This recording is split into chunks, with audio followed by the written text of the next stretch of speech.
Hi, welcome to Tasty Treats 2020 with GourmetQuilter. We're having a lot of fun with our 20 programs this year, or 20 things on our program this year. We're doing some tree applique. You can see that I've got quite a little forest happening over here. We've got 20 different trees to do. We're already up to tree number 11 today. So this is fun. There's one tree each day for 20 days, so we're on day 11. There's a diagram here of all the trees. And we've just done a delicious little flower tree last time. So this time we're having tree number 11 is actually a little apple tree. So we've got a diagram of the block here. So if you've registered to receive the pattern on GourmetQuilter.com, this is what you'll have. We've got the shapes ready to trace onto our paperback fusible webbing, iron them to the back of the fabric, cut them all out. Some of the pieces on this one in particular are quite small, these little tiny leaves.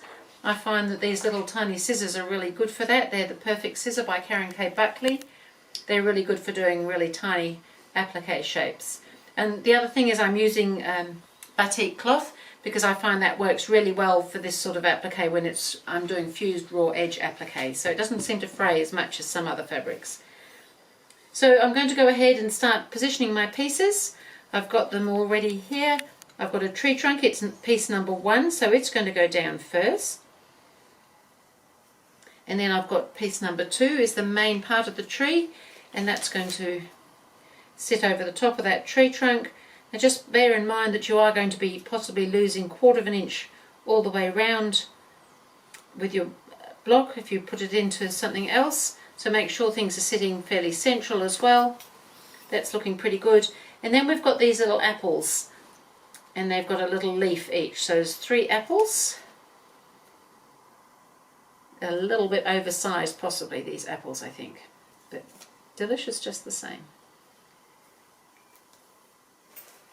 And then each apple has a little leaf.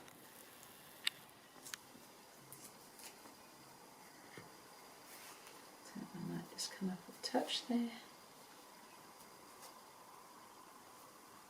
And then these little tiny leaves here, they can just go on so that they're just sticking out the top of the apple there for a bit of added colour.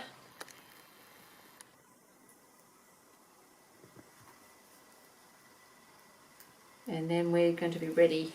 Once we're happy with everything in position, we can iron our shapes in place, because once they're ironed, they're there to stay. So that's my little apple tree so far. So I'm just going to iron those in place.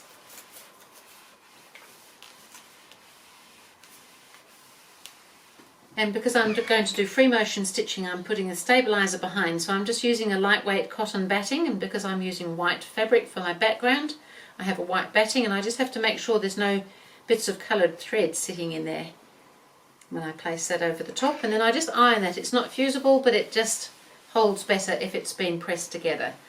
So I'm ready to go to the sewing machine now, so I can do all of the trunk and come all the way around the green tree part in one go, and then I have to stop and start to do the apples, but we can do an apple and a leaf all in one go. So I'm going to go ahead and start doing that so that you can see what I'm doing. So just start at the tree trunk here. So just free motion stitching. Basically that means I'm in control, which is always a little bit debatable.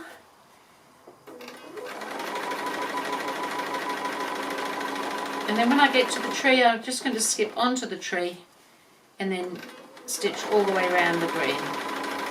So I might see when I come back and show you the apples. So I've gone ahead, I've gone around the green of the tree, and I've actually already done 2 of the apples. So I'm just on the last apple now.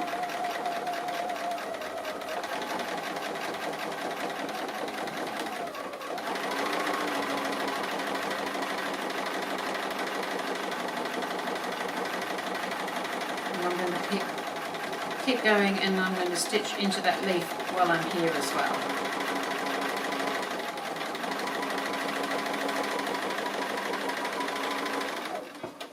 And I just did a couple of stitches on top so that it could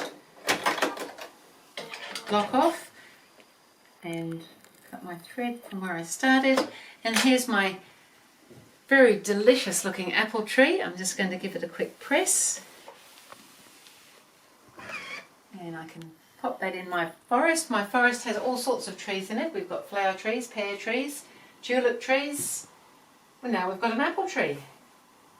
What kind of a tree forest is this? So I'm pretty pleased with that.